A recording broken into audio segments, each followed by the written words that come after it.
Also very much welcome the Minister's approach that she took in moving the motion today, because this is a matter which requires all of those that represent constituents across the United Kingdom to work together.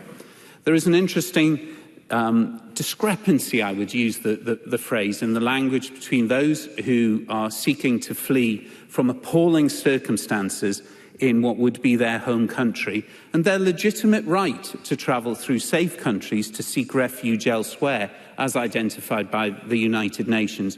And those, if it is short, I'm more than happy to. Briefly. I thank my friend for giving way, and he makes a really salient point about this misnomer about travelling through safe countries being some sort of obligation to claim asylum in the first safe country. Often people are moving for very human reasons, such as the ability to speak English or the ability to reconnect with their families and relatives. It's a very human story in many cases, as we know from our constituency casework. Martin Whitfield. I'm very grateful for that intervention, and I will pick up on one of the phrases that was used there, the human side. We are talking about human beings and their travel and their situation that leads them to decide they can no longer stay in the country of their birth or the country of where they live, but to move, is a truly appalling decision for individuals to have to take.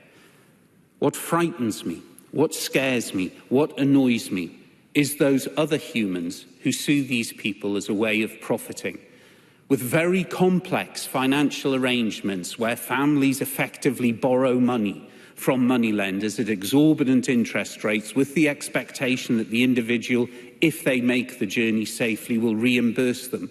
And we have an entire dark economy that works on that. And the purpose behind this... Stephen Kerr. Because I hope Martin Whitfield, who is a realist, would recognise the vast majority of the people on these dinghies are young men. They are, in a sense, and almost undoubtedly, economic migrants. So the question that he must address, which the bill does not address, is a deterrent that stops them putting their money and their lives in the hands of these wicked people. Martin Whitfield. I'm not going to make categoric assumptions on the groups of people that choose the route. If the member is patient, and I am conscious of time, my apologies, Deputy Presiding Officer, I'm not going to make sweeping decisions about groups of people who are taking their life in their hand.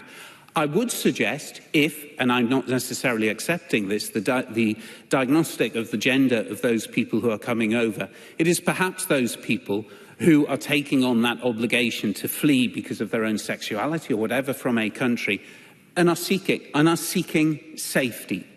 Returning to the LCM, and I want to just return again and repeat my welcome of the Minister's approach to this. This is a complex issue. There are areas that are reserved. There are areas that rightly this place and the Scottish Government have an involvement into.